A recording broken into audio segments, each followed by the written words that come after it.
Hi friends, welcome to my channel. First time ನನ್ನ channel ನೋಡ್ತಿದ್ರೆ subscribe ಮಾಡ್ಕೊಳ್ಳಿ friends. ಈ ವಿಡಿಯೋ ಇಷ್ಟ ಆದರೆ ಒಂದು ಲೈಕ್ ಕೊಡಿ. ಇವತ್ತು ಬಂದುಬಿಟ್ಟು ಬಿಗಿನರ್ಸ್ಗೋಸ್ಕರ ಈ ವಿಡಿಯೋ. ಈ ರೀತಿ ಫಸ್ಟು ನೆಕ್ನ ಸ್ಟಿಚ್ ಮಾಡ್ಕೊಂಬಿಟ್ಟು ಆಮೇಲೆ ಈ ಗಮ್ಮಿಂದ ಯಾವ ರೀತಿ ನಾವು ಯೂಸ್ ಮಾಡ್ಕೋಬೋದು, ಆಮೇಲೆ ಬೇಗನೆ ಫಾಸ್ಟಾಗಿ ಸ್ಟಿಚ್ ಮಾಡ್ಬೋದು ಅನ್ನೋದನ್ನು ತೋರಿಸ್ಕೊಡ್ತೀನಿ ಬನ್ನಿ. ಮೊದಲನೇದಾಗಿ ಈ ರೀತಿ ಫಸ್ಟು ನೆಕ್ನ ಇನ್ಔಟ್ ಮಾಡ್ಕೊಂಬಿಡಿ. ನೀವೇನಾದರೂ ಪೈಪಿಂಗ್ ಕೊಡ್ತೀನಿ ಅಂದರೆ ಡೈರೆಕ್ಟಾಗೆ ಗಮ್ಮ ಕಂಟಿಸ್ಬಿಟ್ಟು ಪೈಪಿಂಗ್ ಕೊಡ್ಬೋದು. ಆಲ್ರೆಡಿ ಅದರ ವೀಡಿಯೋ ನಾನು ಹಾಕಿದ್ದೀನಿ, ಬೇಕು ಅಂದರೆ ಚೆಕ್ ಮಾಡಿ. ಓಕೆನಾ. ನಾವು ಡ್ರೆಸ್ದು ಹಾಕಿದ್ದೀನಿ. ಡ್ರೆಸ್ದು ಹಾಕಿದ್ರೂ ಬ್ಲೌಸ್ಗೂ ಅದೇ ರೀತಿಯೇ ಬರುತ್ತೆ. ನೀವು ಪೈಪಿಂಗ್ ಕೊಡ್ತೀನಿ ಅಂದರೆ ಡೈರೆಕ್ಟಾಗೆ ಅಟ್ಯಾಚ್ ಮಾಡ್ಕೊಂಬಿಟ್ಟು ಆಮೇಲೆ ಪೈಪಿಂಗ್ ಕೊಟ್ಕೊಂಡ್ರೆ ಆಯಿತು, ಇನ್ಔಟ್ ಮಾಡಿಕೊಂಡ್ರೆ. ಇವಾಗ ಇದು ಬಂದುಬಿಟ್ಟು ನೆಕ್ಕನ್ನು ಇನ್ಔಟ್ ಮಾಡ್ಕೊತಾ ಇದ್ದೀನಿ. ಮೊದಲನೇದಾಗಿ ಈ ಥರ ಬ್ಲೌಸ್ ಪೀಸ್ ಇಟ್ಟು ಮೇಲೆ ಲೈನಿಂಗ್ ಇಟ್ಬಿಟ್ಟು ಅದೇನು ಶೇಪ್ ಇದೆ ಅದೇ ರೀತಿಯೇ ಸ್ಟಿಚ್ ಮಾಡಿ ಅದನ್ನು ಇನ್ಔಟ್ ಮಾಡ್ಕೊಂಬಿಡ್ಬೇಕು. ನ್ಯಾಚ್ ಹಾಕ್ಕೊಂಡು ನೀಟಾಗಿ ಲೈನಿಂಗ್ ಮೇಲೆ ಒಂದು ಪಾಯಿಂಟ್ ಒಳಗೆ ಹಾಕಿ ಆಮೇಲೆ ಅದನ್ನು ಉಲ್ಟಾ ತಿರುಗಿಸಿ ಒಂದು ಸ್ಟಿಚ್ ಹಾಕೋಬೇಕು. ನಾವು ಸುತ್ತ ಸ್ಟಿಚ್ ಹಾಕ್ತೀವಲ್ಲ, ಅದು ಸ್ಟಿಚ್ಚಿಂಗ್ ಹಾಕೋ ಅವಶ್ಯಕತೆ ಇಲ್ಲ. ಏನಕ್ಕಪ್ಪ ಅಂದರೆ ಇದು ಈ ಥರ ಒಂದು ಸ್ಮೂತಾಗಿರೋ ಬಟ್ಟೆಗಳಿಗೆ ನೀವು ಸ್ಟಿಚಿಂಗ್ ಮಾಡಬೇಕಾದ್ರೆ ಆ ಕಡೆ ಈ ಕಡೆ ಸರಿತಾ ಇರುತ್ತೆ, ಆ ಥರ ಪ್ರಾಬ್ಲಮ್ ಆಗುತ್ತೆ. ಅದು ಬಿಗಿನರ್ಸ್ಗಂತೂ ಇನ್ನೂ ಪ್ರಾಬ್ಲಮ್ ಜಾಸ್ತಿನೇ ಆಗುತ್ತೆ. ಸರಿಯಾಗಿ ಕುತ್ಕೊಳ್ಳಲ್ಲ, ಒಂದೊಂದು ಕಡೆ ರಿಂಕಸ್ ಬಂದುಬಿಡುತ್ತೆ. ನೋಡೋಕೆ ಸ್ಟಿಚಿಂಗ್ ಚೆನ್ನಾಗೇ ಕಾಣಿಸುತ್ತೆ, ಅದೇನಾಗುತ್ತೆ ಆದರೆ ಒಂದು ಕಡೆ ಎಳ್ಕೊಂಡಂಗೆ ಕೂತ್ಕೊಂಡ್ಬಿಡುತ್ತೆ. ಆ ಟೈಮಲ್ಲಿ ಆ ಥರ ಸ್ಮೂತಾಗಿರೋ ಬಟ್ಟೆಗಳಿಗೆ ಈ ಮೆಥಡ್ನ ಯೂಸ್ ಮಾಡ್ಕೊಳ್ಳಿ. ನೀವು ಈಸಿಯಾಗಿ ಸ್ಟಿಚ್ ಮಾಡ್ಬೋದು. ಸ್ಟಿಚಿಂಗೇ ಮಾಡೋ ಅವಶ್ಯಕತೆ ಇಲ್ಲ, ಬರೀ ಗಮ್ ಹಾಕಿ ಅಂಟಿಸ್ಬಿಟ್ಟು ಒಂದು ಸ್ವಲ್ಪ ಹೊತ್ತು ಬಿಟ್ಬಿಡಿ, ಒಂದು 5 ನಿಮಿಷ. ಅಂದರೆ ಇವಾಗ ಇದನ್ನು ನೆಕ್ಕನ್ನ ಗಮ್ ಹಾಕಿ ಅಂಟಿಸ್ಬಿಟ್ಟು ಫ್ರಂಟ್ ರೆಡಿ ಮಾಡ್ಕೊಳ್ಳಿ. ಫ್ರಂಟ್ ಆದಮೇಲೆ ಸ್ಲೀವ್ಸ್ ರೆಡಿ ಮಾಡ್ಕೊಳ್ಳಿ. ನೀವೆಲ್ಲ ರೆಡಿ ಮಾಡ್ಕೊಳ್ಳೋದಕ್ಕೆ ಇದೇನಾಗುತ್ತೆ, ಒಣಗೋಗಿರುತ್ತೆ. ಆ ಗಮ್ ಹಾಕಿರೋದು ನೀಟಾಗಿ ಒಣಗೋಗಿರುತ್ತೆ. ಆಮೇಲೆ ಮತ್ತೆ ನೀವು ಅದನ್ನು ಆರಾಮಾಗಿ ಸ್ಟಿಚಿಂಗ್ ಏನು ಮಾಡೋ ಅವಶ್ಯಕತೆ ಇಲ್ಲ. ಮೇಲೆ ಮುಂದಿನ ಸ್ಟಿಚಿಂಗು ಡಾಟ್ ಹಿಡಿಯೋದಾಗಲಿ, ಸೈಜ್ ಕೆಳಗಡೆ ಎಮ್ಮಿಂಗ್ ಹೂಕ್ಸು ಹಾಕೋದಾಗಲಿ ಅದನ್ನು ಮಾಡ್ಕೊಂಡು ಹೋಗ್ಬೋದು.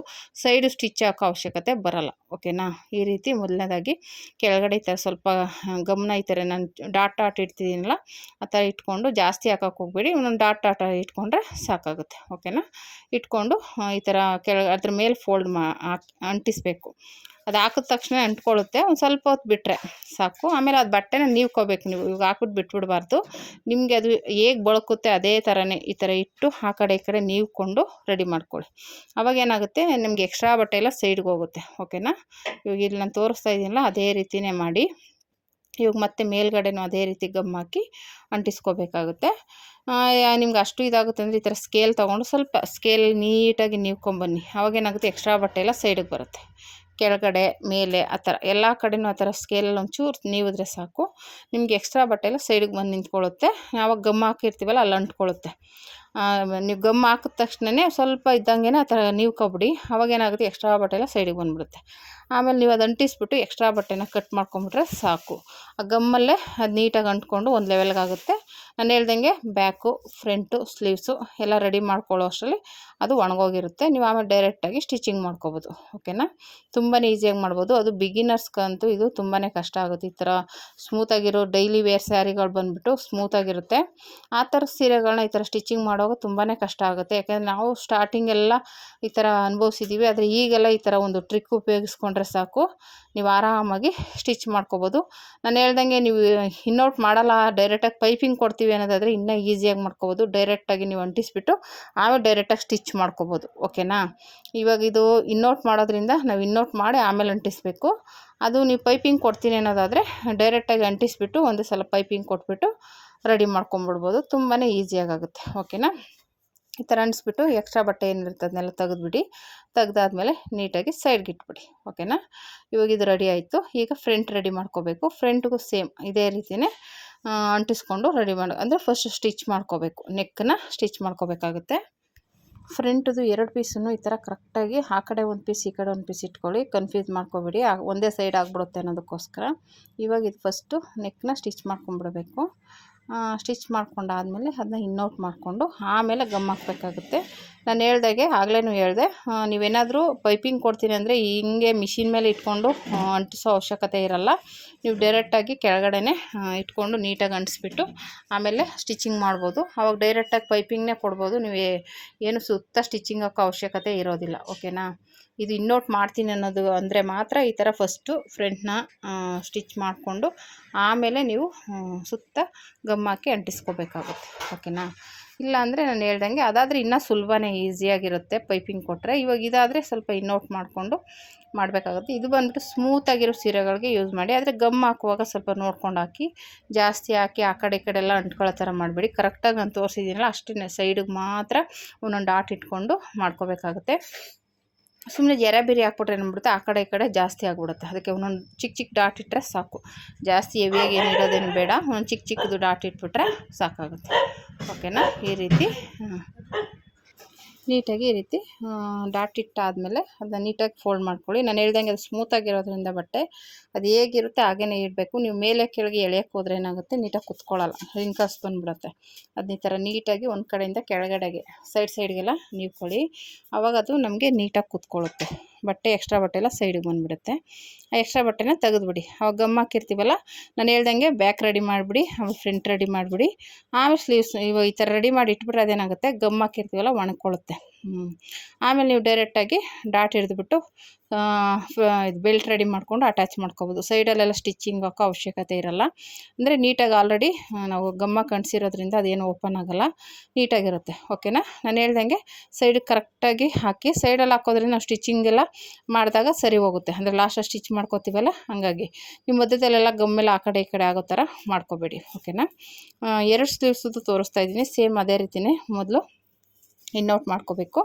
ಸ್ಲೀವ್ಸ್ನ ಇದು ಫ್ರಂಟ್ನ ಸ್ಟಿಚ್ ಮಾಡಿ, ಮತ್ತು ಆಮೇಲೆ ಎಕ್ಸ್ಟ್ರಾ ಬಟ್ಟೆ ಬಂದಿನ ಕಟ್ ಮಾಡಿಬಿಟ್ಟು ನ್ಯಾಚ್ ಹಾಕ್ಕೊಂಡು ಉಲ್ಟಾ ತಿರುಗಿಸಿ ಒಂದು ಲೈನಿಂಗ್ ಮೇಲೆ ಒಂದು ಸ್ಟಿಚ್ ಹಾಕ್ಕೊಂಡ್ರೆ ನಿಮಗೆ ಫಿನಿಶಿಂಗ್ ನೀಟಾಗಿ ಬರುತ್ತೆ. ಇದು ಸ್ಮೂತಾಗಿರೋ ಬಟ್ಟೆ ಆಗಿರೋದ್ರಿಂದ ನಾವು ಡೈರೆಕ್ಟಾಗಿ ಫೋಲ್ಡ್ ಮಾಡೋಕ್ಕೆ ಹೋದಾಗ ಒಂಥರ ರಿಂಕಲ್ಸ್ ಥರ ಆಗಿಬಿಡುತ್ತೆ. ಈ ಥರ ಲೈನಿಂಗ್ ಮೇಲೆ ನೀವು ಸ್ಟಿಚ್ ಮಾಡೋದ್ರಿಂದ ಅದೇನಾಗುತ್ತೆ, ಲೈನಿಂಗ್ ತಿರುಗಿಸ್ದೇ ಇಟ್ಕೊಂಡು ನೀಟಾಗಿ ಕುತ್ಕೊಳ್ಳುತ್ತೆ. ನೀವು ಎಳೆಯೋ ಅವಶ್ಯಕತೆನೇ ಇರೋಲ್ಲ. ಆ ಸ್ಟಿಚಿಂಗ್ ಅದ್ರ ಮೇಲೆ ಹಾಕಿದಾಗ ಇನ್ನೂ ಫಿನಿಶಿಂಗ್ ನೀಟಾಗಿ ಬರುತ್ತೆ. ಓಕೆನಾ? ಈ ಥರ ಸ್ಮೂತಾಗಿರೋ ಬಟ್ಟೆಗಳ್ಗೆ ಈ ಥರ ಮಾಡೋದ್ರಿಂದ ಇನ್ನೂ ನೀಟಾಗಿ ಫಿನಿಶಿಂಗ್ ಬರುತ್ತೆ. ಅದು ಬಿಗಿನರ್ಸ್ಗಂತೂ ಸ್ವಲ್ಪ ಈಸಿಯಾಗಿರೋ ಮೆಥಡು ಅಂತಲೇ ಹೇಳ್ಬೋದು.